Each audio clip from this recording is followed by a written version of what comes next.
में शाही शब्द को लेकर आपत्ति, फिर महाकुंभ में शाही स्नान को बदले जाने की मांग हो रही है। अमृत या दिव्य शब्द का इस्तेमाल हो, ऐसी मांगे अब जोर पकड़ रही हैं। हो सकता है अगली मीटिंग में इस पर विचार भी हो सकता है फैसला भी हो जाए। मुफ्ती शमून कासमी साहब, कैसे देख रहे हैं आप इन चर्चाओं को? नहीं, ये बहुत सार्थक चर्चा है और मैं ये बात कहने में मुझे कोई झिझक नहीं है कि जो हमारी परंपराएं हैं और जो हमारा कल्चर है, जो संस्कृति है, कल्चर मीन्स संस्कृति। आप देखिए, वसुधैव कुटुंबकम की हमारी संस्कृति है भारतीयों की, यानी हम पूरे विश्व को अपना परिवार मानते हैं, खानदान मानते हैं। धीरे धीरे ये सारी चीज़ें आज दुनिया में जा रही है। जैसे अभी रावत जी कह रहे थे कि भाई दुबई में मंदिर बन गया और सऊदी अरब के अंदर भी बहुत सारे धर्मों का आना जाना शुरू हो गया, एक दूसरे को जानना चाह रहे हैं। तो उसी जानकारी के संदर्भ में ये राजशाही और शाही स्नान का भी नाम आया। तो मैं ये समझता हूँ कि ये मुगल पीरियड के अंदर, क्योंकि उस ज़माने के अंदर उर्दू और फारसी और अरबी जो है वो राइज थी। आज हमारे देश के आज हम स्वतंत्र हैं। हम भारतीयों की एक संस्कृति है, वो तमाम धर्मों से बिल्कुल अलग है।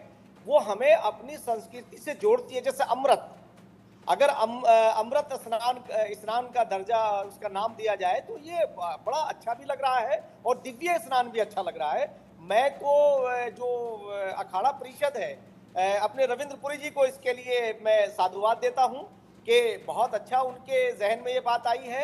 और मैं ये भी कहना चाहता हूँ कि जो अब ये जो जमींदार थे इस जमाने के अंदर, आज उनकी जब उनकी ताजपोशी होती है तो वो जमींदार और नवाबों की तरह होती है। इसके ऊपर भी रोक लगनी चाहिए, इसलिए कि लोकतंत्र के अंदर जो जहनी गुलामी में हम मुब्तला हैं, आज हम स्वतंत्र हैं, हम अपनी सरकार स्वयं बनाते हैं। आज हमारे देश के अंदर ना अंग्रेज हैं ना मुगल हैं, आज हम भारतीय हैं।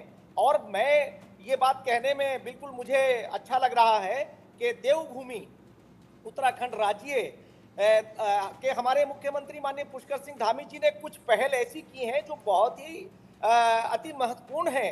जैसे यूसीसी का लाना पूरे देश में और उसकी पहल करना, ये दर्शाता है कि हम लोगों को उन सारी चीज़ों से ऊपर उठ करके आना चाहिए।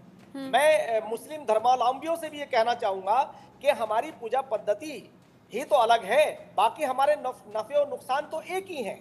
हम अलग नहीं हैं। वसुधैव कुटुंबकम अल खल्क़ु अयालुल्लाह। और जैसे मैं कह रहा था कि हमारे यहाँ जो कानून आया और वो लागू हो गया है और अभी अक्टूबर से पहले वो लागू कर दिया जाएगा विधिवत तौर से यूसीसी को। और यूसीसी एक ऐसा कानून है जो किसी के खिलाफ नहीं है, जो उन गलत लोगों के खिलाफ है जो गलत कृत्य कर रहे हैं, जो गलत काम कर रहे हैं, जो औरतों के अधिकारों का हनन करते हैं, हाँ। जो उन्हें टॉर्चर करते हैं, जो घरेलू हिंसा करते हैं या उन्हें तरह तरह का से प्रताड़ित करते हैं। तो हमारे उत्तराखंड की सरकार, हमारे माननीय मुख्यमंत्री पुष्कर सिंह धामी जी ने इसकी पहल की और मैं समझता हूँ पूरे देश के अंदर उसका एक मैसेज जाएगा। ऐसे ही जितने कानून भी बने हैं वो किसी भी कम्युनिटी के खिलाफ नहीं है, वो सभ्य लोगों के खिलाफ नहीं, असभ्य। यानी आप इस फैसले का स्वागत करते हैं, इस पर चर्चा हो, सार्थक चर्चा हो और फिर इस शब्द को बदला जा सकता है। हाँ जी बोलिए। मैं क्योंकि संस्कृत से भी मेरा ताल्लुक है, मैंने वेदों का भी थोड़ा बहुत ज्ञान मुझे है। तो मैं ये कहना चाहूंगा कि हमारे वही चीजें, वही परंपराएं हमारी आनी चाहिए जो हमारी अपनी है। उसमें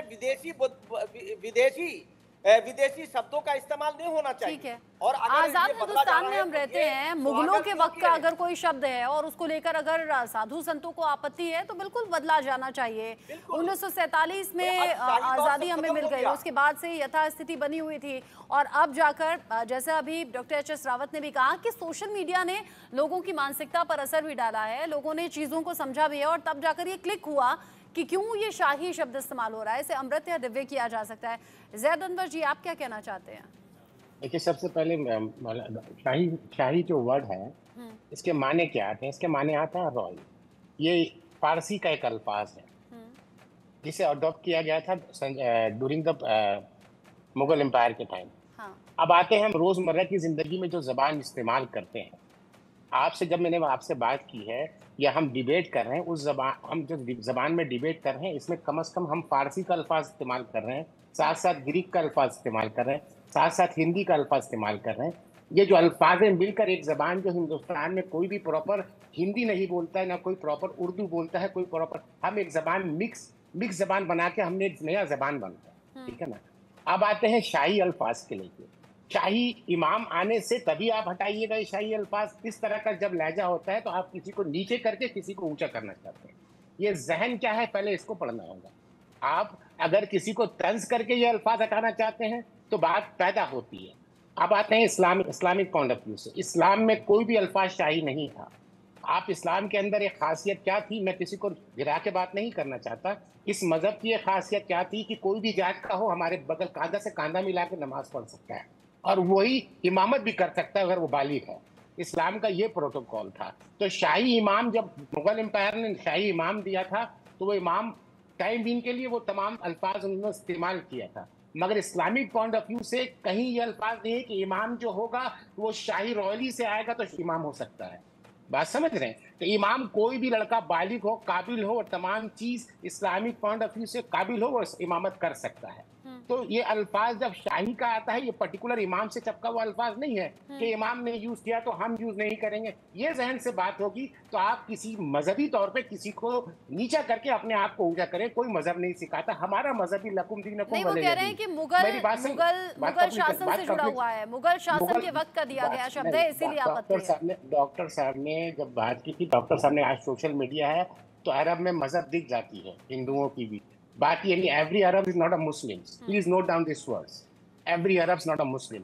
जब आप रसूलुल्लाह सल्लल्लाहु अलैहि वसल्लम आए थे, प्रॉफिट मोहम्मद सल्लल्लाहु अलैहि वसल्लम, peace be upon him, when he came down, जब वो आए थे तो उन्होंने ये ऑर्डर नहीं दिया था जाओ तमाम को तोड़ दो। उन्होंने वो पनाह लेने के लिए जब सबसे पहले पनाह तो उन्होंने ईसाई मजहब के लोगों के पास भेजा था, जिसे आज के समय इथोपिया कहते हैं। वो भी क्रिश्चियन के मानने वाले थे। और अरब में आज भी जाइएगा, आज भी अरब में, सऊदी अरब में आज भी मौजूद है। क्या मौजूद है? चर्च मौजूद है। Every Arabs are not a Muslim. अगर वो ड्रेसअप करते हैं वो कपड़ाई तौर पे दूसरी बात होती है। ऐसे तो बहुत से ऐसे मुस्लिम कंट्रीज हैं जहां पर बड़े मंदिर भी हैं, चर्च भी हैं। हाँ, बोलिए।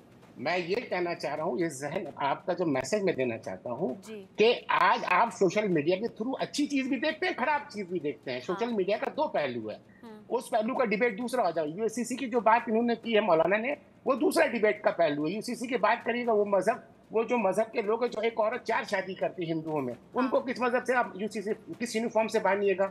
आप आइए, जो कजिनो में शादी होती है, मुसलमानों में भी होती है, साउथ इंडिया में भी होती है, उनको कौन मजहब से आप बांधिएगा? बहुत सी बातें हैं, वो दूसरा डिबेट का पहलू है। आज जो वर्ड का बात है, ये वर्ड कहाँ से आया? नो डाउट ये वर्ड ईरान से आया।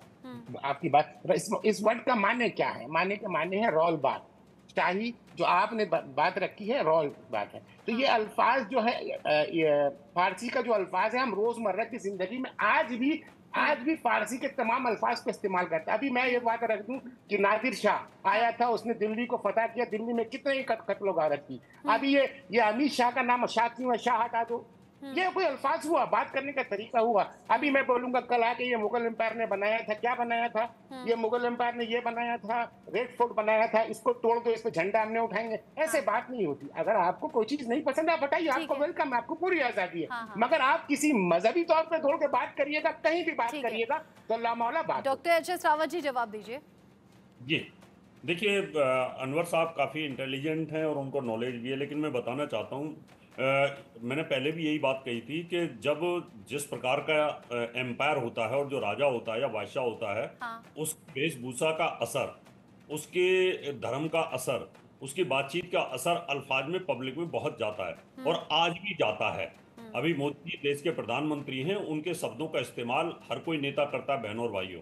क्योंकि इस प्रकार से जब ये शब्द आया तो ये राजशाही से शब्द जुड़ा हुआ था, इसमें कोई दोहराए नहीं है। क्योंकि जब कोई चीज कहते हैं ना भाई, बहुत शाही आदर किया, बड़ा शानदार आदर किया, वो जो शादी थी ना, वो तो शाही शादी थी। यानी एक आप ये सोचिए कि अच्छे वे में इस्तेमाल होता है, शाही शादी, शाही स्वागत, एकदम ठीक कह रहे हैं आप।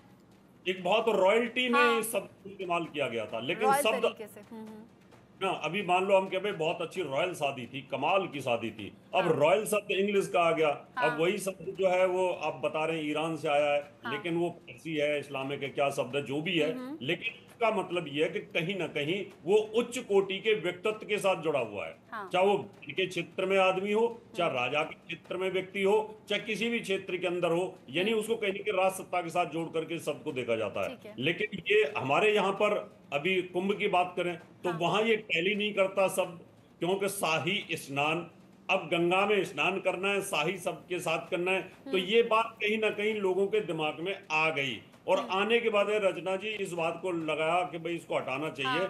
जैसे काजमी साहब ने कहा कि अमृत स्नान है या दिव्य स्नान है, ये शब्द इसमें जोड़े जा सकते हैं। देखिए, अपनी अपनी आस्था है और अपनी अपनी आस्था के हिसाब से अगर कुछ उचित या अनुचित लगता है तो अपना अधिकार भी है कि उस पर आपस में बात कीजिए, विचार विमर्श कीजिए, उस चीज को बदल दीजिए। लेकिन हाँ, उसमें किसी भी तरीके का द्वेष या किसी धर्म विशेष को लेकर ऐसी भावना ना रखें जिससे कि सांप्रदायिक सौहार्द पर किसी भी तरीके से कोई गलत असर हो। आप कह रहे हैं कि मुगल शासकों ने ये शाही शब्द दे दिया, आज़ाद हुए हिंदुस्तान को 7 दशक से ज़्यादा का वक्त हो गया, लेकिन अब जाकर ये रियलाइज हुआ है कि शाही शब्द हटना चाहिए। उसको लेकर आने वाली बैठक में क्या बात होगी, क्या विचार विमर्श होता है, वो भी आगे इंडिया न्यूज़ के दर्शकों तक पहुंचाएंगे। बहरहाल आप सभी मेरे साथ में जुड़े डॉक्टर एच.एस. रावत जी, मुफ्ती शमून कासमी जी, जैद अनवर साहब, बहुत शुक्रिया आप तीनों का ही मेरे साथ में इस डिस्कशन में साथ में रहने के लिए। एक छोटा सा ब्रेक यहाँ पर ले रहे हैं, लौटेंगे।